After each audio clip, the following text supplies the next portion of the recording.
News Talk 820 WBAP, now on FM at 93.3. Make it a preset, y'all. 800-288-WBAP is our number, 800-288-9227. So here's the deal. We now have the speed of Rashee Rice and his buddy, the SMU football player, Theodore Teddy Cox. Teddy Cox was driving the Corvette, and Rashee Rice was driving the Lamborghini. The Lamborghini was going 119 miles per hour, 4.5 seconds, 4.5 seconds before the collision. Corvette was going 116, 7.5 seconds before the collision, but it slowed down to 91 miles per hour, 1.5 seconds before. So police wrote reckless driving, multiple people at risk of loss of life and serious injury. Look at this, guys. Kayla Quinn, a woman, suffered a bodily injury to her neck, head, and back. She was with her 4-year-old son. He was shaking and crying after the crash. They were stranded on the highway for 5 hours. Also, other injuries. Someone whose head and torso were in pain. A passenger whose head, neck, and shoulders, torso, and hip and foot were injured. A man whose head and torso were injured and whose pain was in his stomach. A woman who had pain in her neck and back.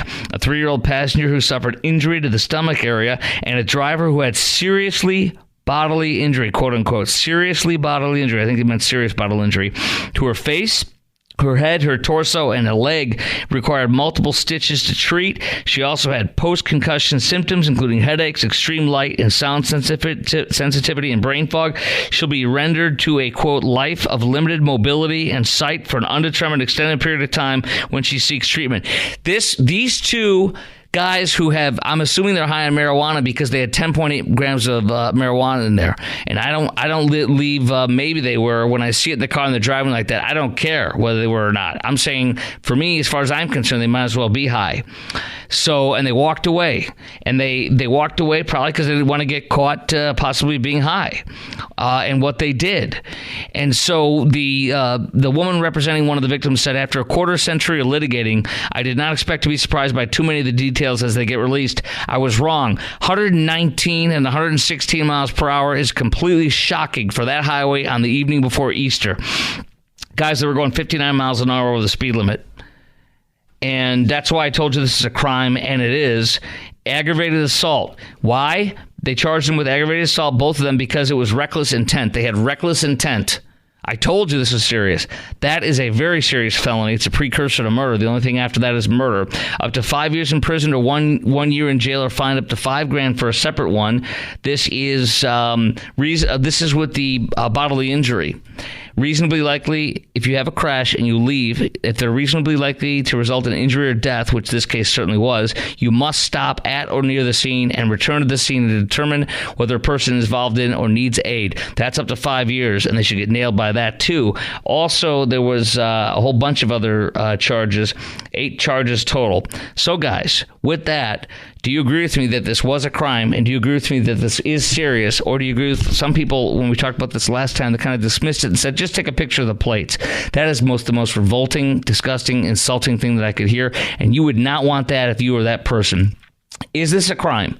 How bad of an incident do you think it is? Do you think Rashee Rice should actually face real jail time, like be in jail for a year or 2 or 3 or more? And do you agree that what he did was a crime? 800-288-WBAP. Charlie in Decatur, you're on News Talk 820 WBAP, now on FM at 93.3. Hello, sir. A year or 2 or 3? Seriously? Come on, man. That's not what you were saying a day or two ago. Well, I didn't give an amount of time. I'm saying at least that, yeah. They need to get the same amount I would if I'd have done that. Look, I don't care what special abilities they have to entertain people. Look, right. I'm a dad. I work 2 jobs. I'm sure there's things I can do that they can't do. It's just not so celebrated. But, you know, they're no better than me. And the whole celebrity thing, it just pisses me off. Yes. And another thing is we don't even know what was in the briefcase that they took off with. I'm sure, like you said, it wasn't insurance paperwork.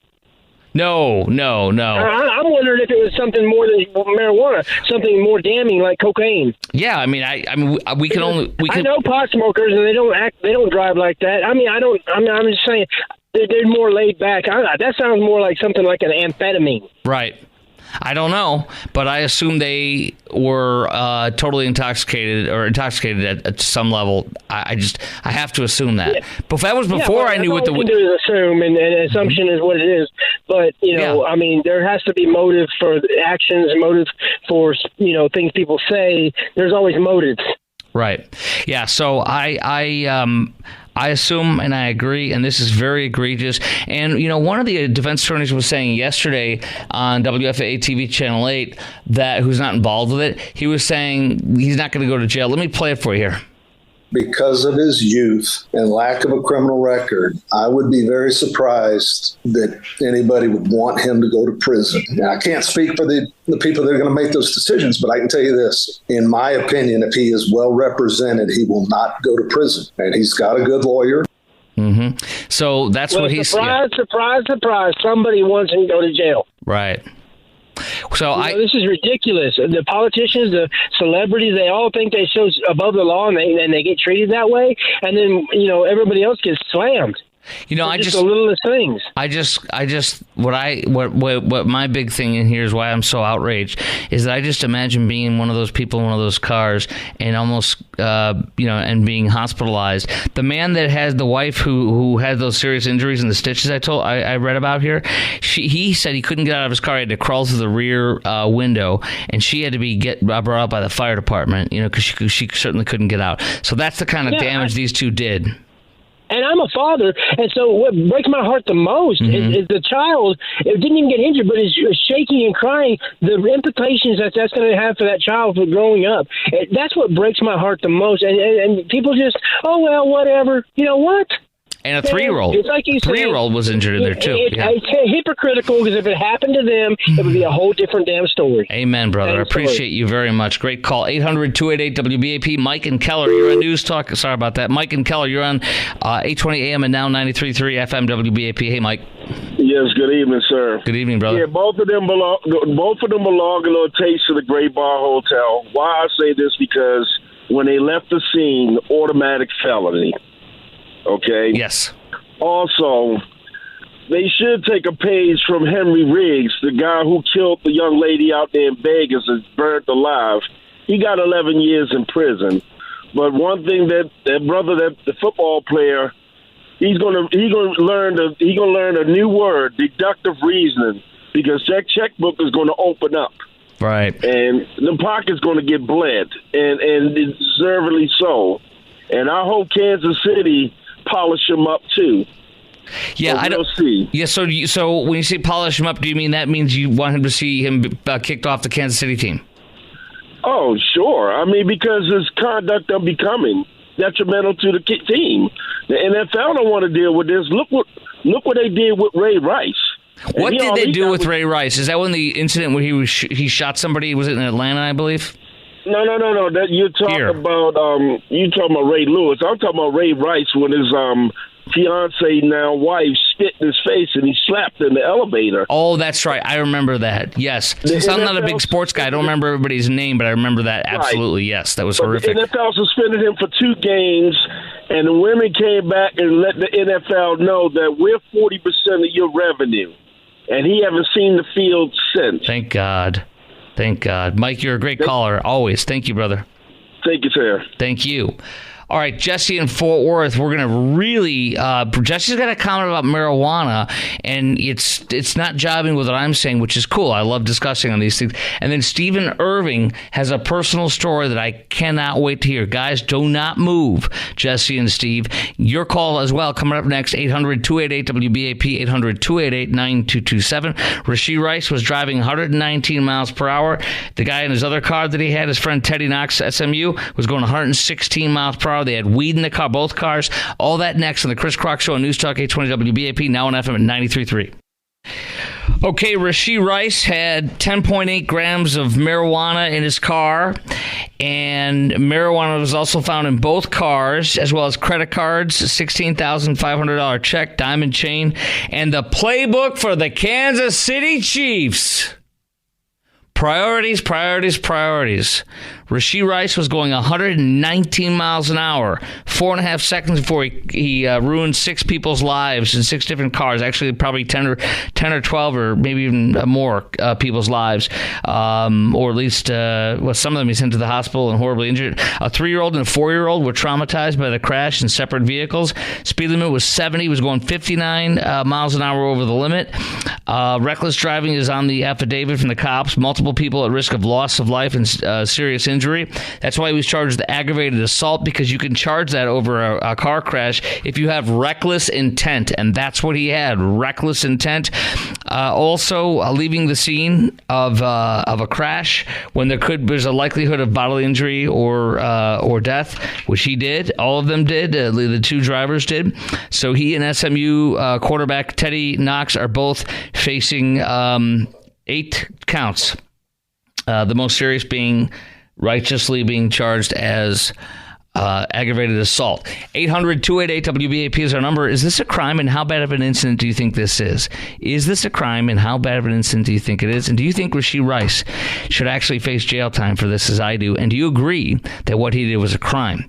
800-288-WBAP is our number, 800-288-9227. I'm going to say this also before we go to Jesse in Fort Worth and Stephen Irving, plus your call, 3 lines open.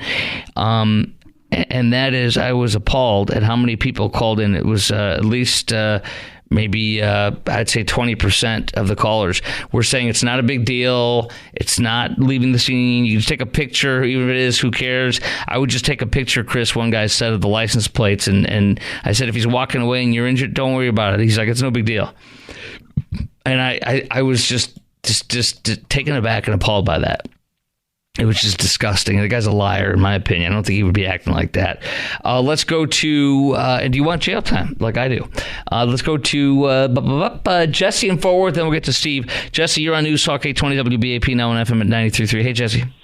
Yes, sir. I dealt with marijuana 15 years ago. I mean, I'm a minister of the gospel, but I'm saying marijuana do not do 110 miles an hour. Marijuana actually shuts you down. You find out why a guy is sitting at a red light and the light is green and he's not moving. These guys was on something else. And it wasn't marijuana. Maybe they were on stupidity and recklessness and carelessness. It was on something else. Yeah. It was on something. All I'm saying is, you're alleging there were more drugs involved in this, or something like yes, that. Okay. Yes, I really believe. Really believe, because I mean, man, when I was out there in the streets, I mean, marijuana. When you just do marijuana, you dance on the dance floor.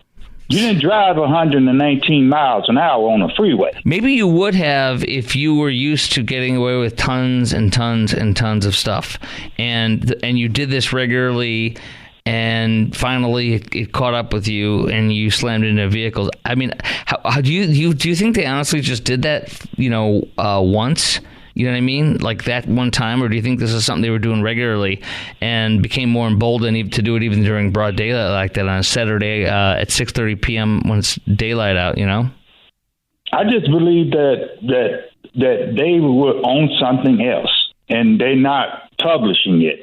Okay. The media is not publishing what these guys was really on. It wasn't marijuana. Do you feel that this was serious, though, and a crime? And do you feel that he should go to jail for this? Yes, I have no doubt.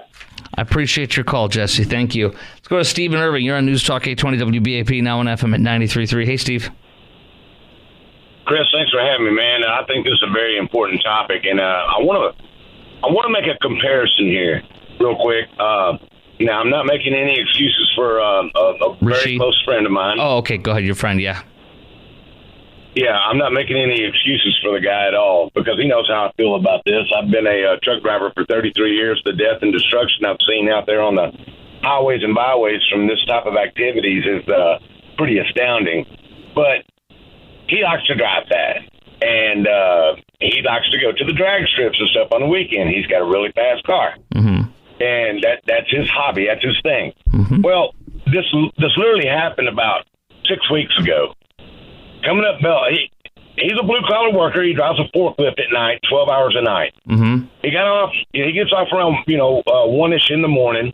So he was in South Irving, and if you're familiar with the horse track out here, that's like I've an been industrial park. Excuse me? I've been there. I had an event for a radio station event back there about 10 years ago when I was with my sister station, KLF, doing afternoons. I did a live broadcast from there once. Okay, so you're familiar with the area. Yeah. Well, right up the road past that, there's a stretch of Beltline, and it's 6-lane highway, 3 north, 3 south, super wide, built for trucks. But at 1:30 on a Saturday morning, there is nobody on that stretch of highway, on that stretch of road, nobody. Right. It just happened to be him and this other guy. And they got in a contest. They busted loose. There happened to be a cop that was in a little pull-out. They passed the cop just as soon as they started taking off, okay? Mm-hmm. So, the cop immediately, berries and cherries. And berries and cherries, I've never heard that one before. Yeah, my buddy slowed down immediately, okay, because he saw the cop first. The other guy kept going, so the cop jumps out just behind the guy that was in the lead, pulls him over. My friend, he went by them doing like 30 miles an hour. That's a 50-mile-an-hour speed zone through there, and they were speeding. So anyway, he passes the cop. The cop didn't shine a light at him, didn't flag him down or nothing, so he just goes on home about 5 minutes away. And by the way, how fast over was he going? How many miles over with the limit, you said? You don't know? No, the speed limit is 50. Yes. And my buddy said they hit about, when he saw the cop, he was almost hitting 80. Okay, so he's going about 30 over. By the way, Jack, I did the math earlier today, but I thought it was 59. It's 49 miles an hour over that Rashee Rice was doing, and Jack did the quick basic math for me on Twitter, which I appreciate. I just was going from memory, and I put a 5 instead of a 4 down there, so thank you, Jack, for the correction. So he was going, your buddy was going about 30 over, I think you said? Yeah, that's what he said. And Rashee was doing 49 over. Go ahead. So he, like I said, he shut it down and all that, and the cop pulled the other guy over.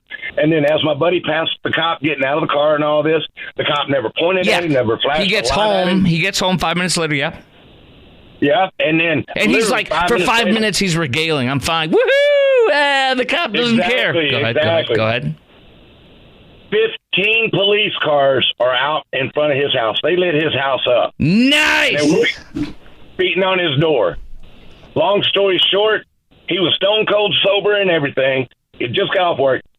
Long story short, they took him to jail, charged him with a felony, and impounded his car off his private property out of his driveway. Holy! That's what they do. That's what they do to blue collar people. But if you're an NFL superstar, Super Bowl winner, well, then you're probably not going to face any jail so, time. Steve, this is amazing. Your friend got busted for drag racing after the end of his 12-hour forklift shift in Irving, and he was going 30 over, and he made it home, and then 15 cop cars, and they got arrested. His car was impounded, and he was put in jail, you said? Absolutely. And they held his car for 4 days and would not release it. Said it was under investigation. I got no problem with doing that. I mean, when you drive like that, I mean, that's not going 10, 20 over like you or I might do, like idiots that we are sometimes. But, I mean, it sounds a little extra, but you know what? Make them pay when they're going 30 over. That's reckless. Don't you agree? Chris, I totally agree with you. But you're just saying, treat Rashee like you treat the blue-collar worker. And I say to that, you're right. Absolutely. 100%. Absolutely, brother. Great. Man, Steve, you really put a nice cherry on top of this story tonight. Some icing on the cake. And berries. Thank you, Producer Garrett. He just reminded me. And berries. Well played, Producer Garrett. Yeah, okay. Thank you, Steve. We really appreciate you very much.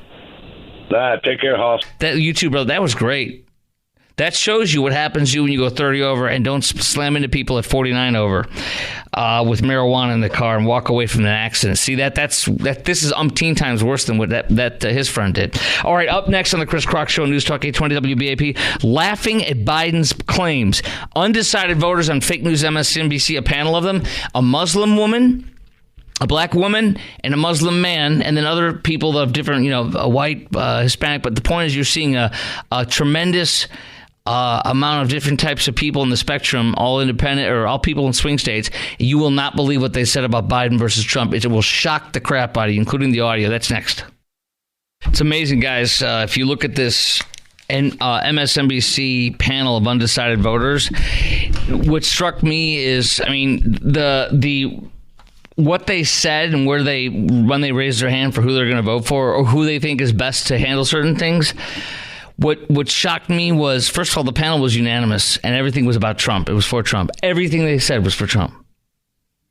But what really shocked me, because I hadn't seen the video, this is important because the diversity that we see here is astounding. And you have a woman in a hijab, so the full Muslim scarf, because you're only able to see the top, like shoulder, head and shoulders, and so it's a black woman in a hijab. So she's black, but she's also a Muslim. That's a big freaking deal. She said Trump all the way. You would never think that. And then we have next to her on the panel, they're all at their own homes, but it's like, they're, what do you call it? They're on like Zoom or something, with Mark Halperin, a very well-known, very well-regarded pollster who MSNBC used. And the next to her is a black woman. And then on the top left corner, it's like the Brady Bunch, but I think it's like maybe 9. I'll pull it up. This is on my Twitter feed for you to share because it's astounding to me. 800. My Twitter feed is at Chris Crock Show. That's at Chris Crock Show. CHRISKROK. And I've got it here. And let me go to. I gotta take it down. Yeah, you've got 9 people. Nope, 8 people plus Mark Halperin, the pollster. So one man. This is important to share with you. So one woman is elderly, white. One woman is black, middle-aged. The Muslim black woman is probably in her 30s to 50. I don't know, between 30 and 50. The Muslim man is probably 25. And then you got a white man who's probably 55, a white woman who's probably 35, a white woman who's probably 35, and a white man who's probably 35. Okay? But you have 2 Muslim people, I believe, and you have 2 African American people. It's so they all said Trump all the way. Trump all the way. Here we go. I want you to listen to this. The undecided voters were also asked how they think President Biden is doing on the economy. Take a listen. I think he's been absolutely disastrous for the economy. I agree. Raise your hand if you think President Trump's policies on the economy would be better for your family personally. Raise your hand. All right. So that is everybody.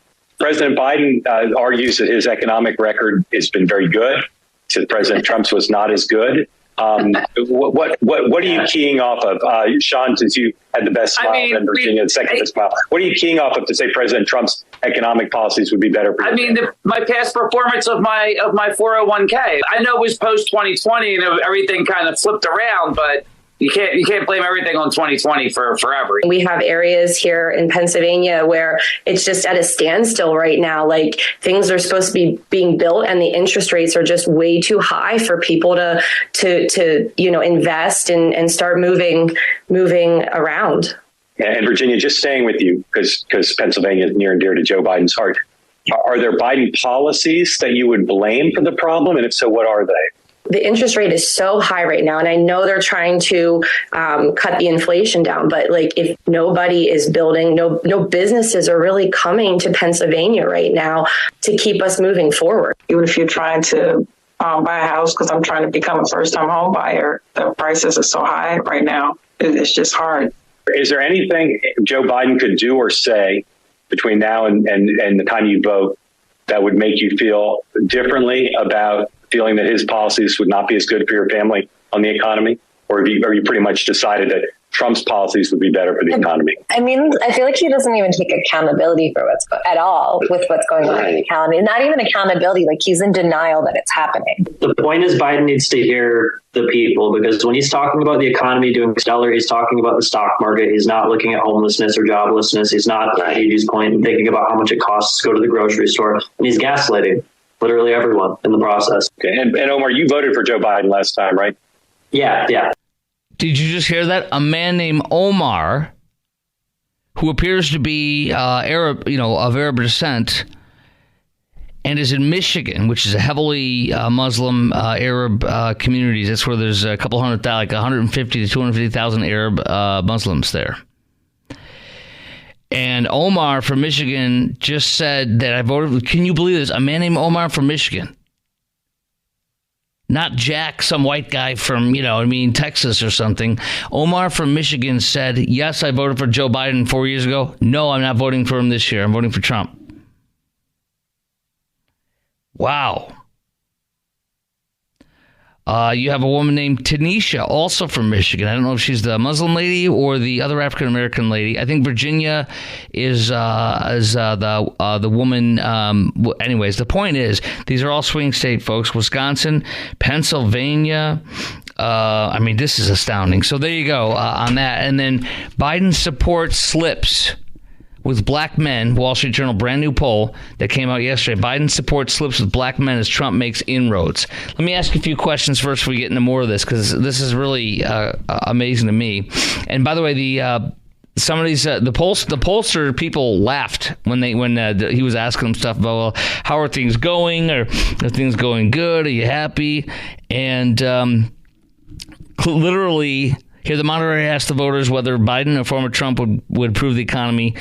By a show of hands, all 8 undecideds chose Trump for the economy. All 8. Now, add that to the mix this. Wall Street Journal poll finds that black men and black women support has surged for Trump. 11% of black women said they were definitely or probably going to vote for Trump this time, but last time it was almost exactly half of that, 6%. The black women vote has gone from 6% to 11%, according to Wall Street Journal, and from last election. That's death. That's the death nail for Joe Biden. Black men it's just blown up. Black men went from 12% for Trump in 2020 to 30%. 30% of black men in the Wall Street Journal poll yesterday that they were either definitely voting for or probably voting for Trump. Holy gosh. Add in Hispanic support. Massive Hispanic support for the wall. And donations to Trump have jumped. Here we go. Latino adults, 42% say they support building a wall of friends. 38% support sending all illegals in the U.S. back to their country of origin. It's up 10 points from a couple years ago. 64% of Latinos support giving the president authority to shut down the borders if there's too many illegals entering the country. Wow. My questions for you on this. My question for you on this is, has inflation caused you to reconsider voting for Joe Biden or others? Has inflation changed your mind on voting for Joe Biden and switched you to others or not voting at all? Do you think, the once unpalatable Trump is now looking much better than many folks who said they would never vote for him? Those are my two questions for you. At 800-288-WBAP, 800-288-9227. Has inflation caused you to reconsider voting for Joe Biden or others, switching your vote from Biden? And do you think the once unpalatable Donald Trump, perhaps to you, is now looking much better to many folks who said they would never vote for him? So they thought him unpalatable, not going to taste you, not going to try you, not going to put you in my mouth. Now he's looking much better, even though they would never vote for him before. Do you think that's happening? 800-288-WBAP is our number, 800-288-9227. Well, here's some clues. Car insurance from last year is up 22%, largest increase since 1976. Elder care, 14% increase from last year. Car repair, 12% increase. Baby formula, 10%. Veterinarian, 10%. Rent, up 6% from last year. Electricity, up 5%. Restaurants, up 4.2%. Auto insurance, skyrocketing. Here's the headline. Auto insurance premiums are skyrocketing. Fox Business says, what's to blame? Inflation, everything. Creating it, paying them, moving it, transporting it. Stay put or pay up. Home buyers, the Journal says today, lose hope for lower interest rates. Mortgage rates also, the Journal said 2 days ago, mortgage rates rise to nearly 7%. Again, they rose back to 7%. We haven't seen those numbers in, I think, decades, at least. Seattle small business owner rips Biden for passing the buck on inflation. I'm ashamed he's my president. This man, his name is Maher Youssef, and he owns a cafe in Oregon, in Seattle. I'm ashamed. I'm as American. I'm ashamed he's my president. That's the wrong guy. Fighting inflation remains my top priority, Biden says. But this guy says, I can't see my kids as much as I used to because he's now working long hours 7 days a week. I leave home at 5 in the morning. I come home at 5 or 6 every day, 7, 8 days a week because I can't afford to pay people 20-something an hour. Plus everything else is expensive, he says. Well, he sounds like he could be a Muslim man. And in a liberal, ultra-liberal state, in an ultra-liberal city. He says his cafe makes omelets with salsa on the side. Not only have eggs costs risen, the cost of salsa has climbed from $9 to $12, he says. In the second day, it went to $19, he says. What do you want me to do, not buy it? How am I going to run my business? These are very small things, but they affect us so much. They make my profit lower and lower. Holy crap. Isn't that amazing? All right, that's my question for you. Has inflation caused you to reconsider voting for Trump instead of Joe Biden? And is the once unpalatable Trump, perhaps for you, now looking much better than folks who said other folks who said they'd never vote for him? Are you one of them? 800-288-WBAP is our number, 800-288-9227. Talk 820 WBAP, News Talk 820 WBAP, now on FM at 93.3. Jill Biden, not a Dr. Jill, rips. This is kind of the last little piece before we get into the next stuff. Just finishing off on the whole attack Trump, and now all the independent voters and all the voters are saying, yes, he's good, I want him, which is fantastic. But you know what? I printed this one out to share with you. The only reason why is because this. You have not a Dr. Jill who's going out and doing the interviews instead of Joe because she wants this, and he can't do it with his dementia and stuff. Oh my gosh, speaking of which, you got to hear a guy. I retweeted this. It's on my Twitter feed. You can see it. And this is Donovan Clingan from UConn. They won the tournament, right? The NCAA tournament. And he is being interviewed about Joe Biden. And I'm going to play the audio. And it's on my Twitter feed. You can watch him yourself. He was interviewed for like social media thing. And I'm going to read you what it says first. Last year, he says, after we won our championship, went to the White House, took a picture with Biden, team picture. Joe Biden talked to us for about 3 minutes. Joe Biden forgot they took a picture. Hold on. He said, quote, here's what he said.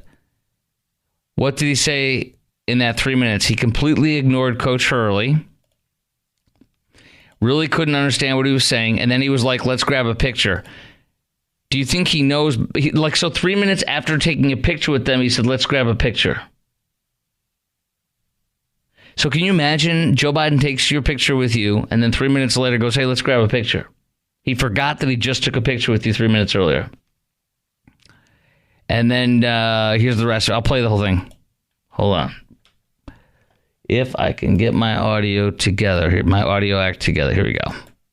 Last year, after we won a national championship, went to the White House, took a picture with Joe Biden, team picture. Joe Biden talked to us for about 3 minutes. Okay. And then right after that, he asked us for a picture again. What did he say in that 3 minutes? Yeah. Completely ignored Coach Hurley. Really couldn't understand what Sorry, hold on. 3 minutes. Yeah. Completely ignored Coach Hurley. Really couldn't understand what he was saying. And then he said, all right, let's grab a picture. Do you think he knows basketball?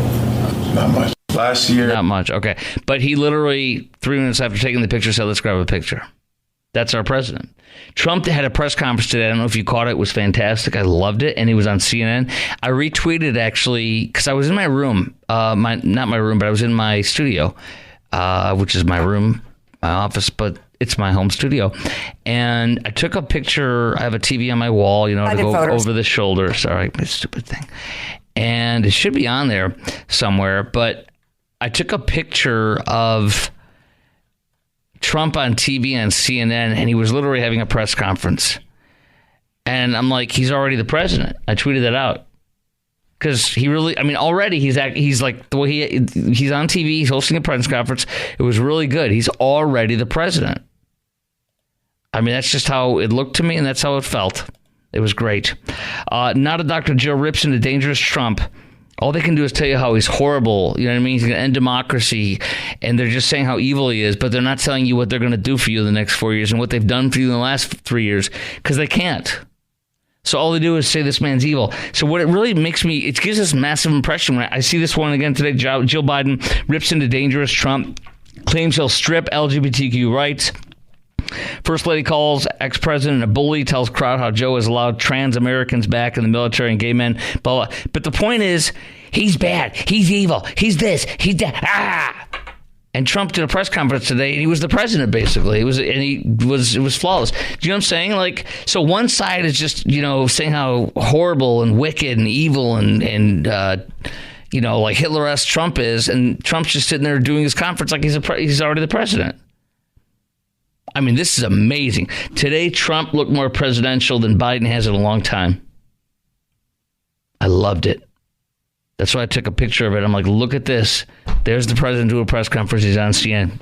And it felt and it looked and it is just like old times. But he's a little bit more calm and not as nasty because he wants to win. He's focused. And I can see it and I appreciate it.